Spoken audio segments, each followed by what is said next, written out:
الله من الشيطان الرجيم. بسم الله الرحمن الرحيم. نحمده ونصلي ونسلم على رسوله الكريم. أما بعد. InsyaAllah teruskan bacaan daripada kitab Al-Hadis Al-Muntakhabah yang disusun oleh Al-Allamah Syekh Muhammad Yusuf Al-Kandahlawi. Masih lagi dalam bab ilmu dan zikir, bab kecilnya kelebihan Al-Quran. An Aisyah radhiyallahu anha qalat, qala Rasulullah sallallahu alaihi wasallam, al-mahiru bil Qur'ani ma'a safaratil kiramil bararah walladhi yaqra'ul Qur'ana wa yatata'ta'u fihi wa huwa alaihi syakkun lahu ajrani. Rawahu Muslim. Daripada Sayyidatina Aisyah radhiyallahu anha berkata, Rasulullah sallallahu alaihi wasallam bersabda, pada hari kiamat orang-orang yang menghafal Al-Quran dengan baik dan bacaannya pun bagus akan berada bersama para malaikat yang mulia lagi taat yang memindahkan Al-Quran dari Lauh Mahfuz. Jadi ini adalah terjemahan yang disertakan dengan syarah teruslah. Apa yang diterangkan di sini, al-mahiru bil Quran. Apa yang dimaksudkan dengan al-mahiru bil Quran, yang mahir dengan Al-Quran. Jadi di dalam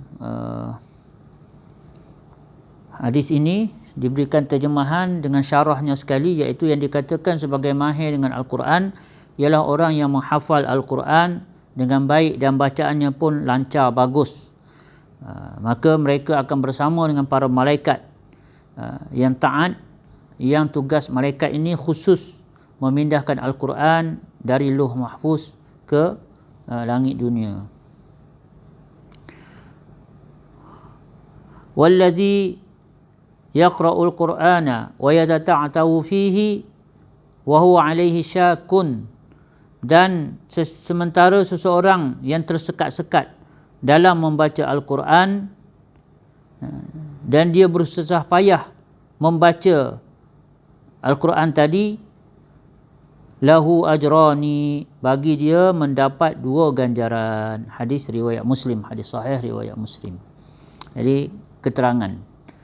Apa yang dibawa keterangan di bawah di sini, yang dimaksudkan dengan seorang yang tersekat-sekat ialah seseorang yang hafiz tetapi tidak lancar, namun dia tetap berusaha untuk melancarkan bacaannya, hafalannya, hafazan dia. Selain daripada itu, ia juga boleh dimaksudkan dengan seorang yang tidak hafiz dan tersekat-sekat dalam membaca Al-Quran tetapi masih berusaha untuk membaca dengan betul. Orang yang sedemikian akan mendapat 2 ganjaran. Satu ganjaran untuk bacaan dia, dan satu lagi ialah ganjaran untuk susah payah dia kerana tersekat-sekat dalam membaca Al-Quran. Jadi ada 2 tafsir ataupun 2 syarah ulama tentang hadis ini. Siapakah yang dimaksudkan dengan yang mahir dengan yang tak mahir, ataupun yang tersekat-sekat tadi. Jadi ada yang kata yang dimaksudkan dengan yang tersekat-sekat ialah orang hafiz tapi dia bacaan dia tu tak lancar, hafazan dia tu tak lancar. Jadi dia tetap berusaha untuk melancarkan hafalan dia. Dan satu lagi pengertian dia ialah juga boleh juga dimaksudkan pada orang yang tidak hafiz dan dia belajar, dia baca Quran ni pun masih sangkut-sangkut, tapi dia tetap berusaha untuk membacanya dengan betul, belajar membacanya dengan betul, maka semua itu ada ganjarannya di sisi Allah Subhanahu wa taala. Ini adalah sebagaimana yang disyarahkan dalam kitab Syarah At-Tibbi. Syarah At-Tibbi ini ialah satu kitab syarah kepada kitab Mishkat juga. Pada Mishkat Mirqatul dan juga dalam kitab Mirqat. Jadi ini adalah syarah kepada At-Tibbi, satu kitab syarah besar jugalah. Semoga Allah Subhanahu wa taala bagi taufik untuk itu, kita dapat baca Quran hari-hari, kita lancar ke kita tak lancar ke.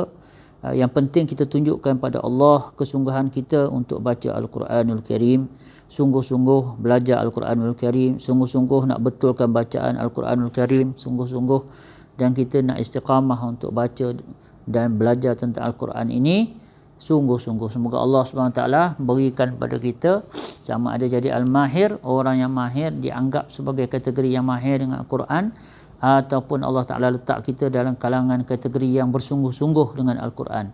Itu pun ada kejayaan di sisi Allah Subhanahu wa Ta'ala. Semoga Allah Ta'ala beri taufik untuk kita faham, kita dapat amal dan kita dapat sampaikan pada saudara-saudara kita yang lain, insya-Allah. A'udzubillahi minasyaitonirrajim. Bismillahirrahmanirrahim.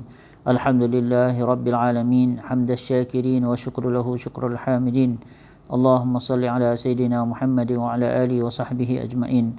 Allahumma ya awwalal awwalin wa ya akhiral akhirin wa ya zal quwwatil matin wa ya rahimal masakin wa ya arhamar rahimin. Ya Allah, Tuhan kami, Engkau lah Tuhan, tiada Tuhan melainkan Engkau, ya Allah. Wahai Allah, kami memohon pada ihsan-Mu, kami memohon pada rahmat-Mu, kami memohon pada kasihan belas-Mu, ya Allah. Wahai Allah, yang demi maghfirah-Mu meliputi kemurkaan-Mu, mengatasi murka-Mu, maka ampunkanlah segala dosa-dosa kami. Ya Allah, yang mana rahmat-Mu meliputi segala sesuatu, kami memohon rahmat-Mu, maka ampunilah kami, maafkanlah kami. Wahai Allah, Tuhan kami, berikanlah pada kami kekuatan, kesungguhan untuk kami benar-benar mempelajari Al-Quran. Jadikanlah kami dalam kalangan orang yang mahir dengan Al-Quran, orang yang suka belajar Al-Quran, orang yang suka baca Al-Quran, orang yang berusaha untuk baca dengan betul Al-Quran, orang yang sentiasa berusaha untuk memahami Al-Quran dan mengamalkan dalam kehidupan kami segala apa kandungan Al-Quran. Wahai Allah, Tuhan kami, jangan Kau jadikan hati kami beku, jangan jadikan hati kami gelap, ya Allah, sehingga kami tidak dapat merasai kenikmatan membaca Al-Quran, sehingga kami terhindar ternafi daripada mendapat kelazatan membaca Al-Quran, mendengar bacaan Al-Quran, menghafaz Al-Quran, mempelajari Al-Quran dan beramal dengan Al-Quran. Wahai Allah, Tuhan kami, kasihanlah pada kami, ya Allah. Inilah sahaja yang masih tinggal pada kami, ya Allah, bantulah kami, ya Allah. Sungguh kitab-Mu Kau telah jaga sekian lama, ya Allah, supaya kami dapat belajar dan baca. Maka ya Allah, berilah taufik yang sempurna untuk kami dapat baca, kami dapat belajar, kami dapat faham, kami dapat amal, dan seterusnya kami dapat sampaikan kepada seluruh umat, seluruh alam sampai kiamat, ya Allah. Wahai Allah, Tuhan kami, jadikanlah kami asbab hidayah untuk kami, keluarga kami dan seluruh umat, seluruh alam, ya Allah, untuk kembali kepada Al-Quranul Karim dan sunnah Nabi Muhammad sallallahu alaihi wasallam. Ya Allah, Tuhan kami, terimalah kami, ya Allah, gunakanlah kami, ya Allah, dan terimalah kami, ya Allah. Rabbana hab lana min azwajina wa dhurriyyatina qurrata a'yunin waj'alna lil muttaqina imama. Rabbana zidna 'ilma warzuqna fahma. Allahumma faqihna fid din wa 'allimna ta'wil. Allahumma a'inna 'ala dzikrika wa syukrika wa husni ibadatika. Wa sallallahu ala sayyidina Muhammadin wa ala alihi wa sahbihi wa sallam. Subhana rabbika rabbil izzati amma yasifun wa salamun 'alal mursalin walhamdulillah.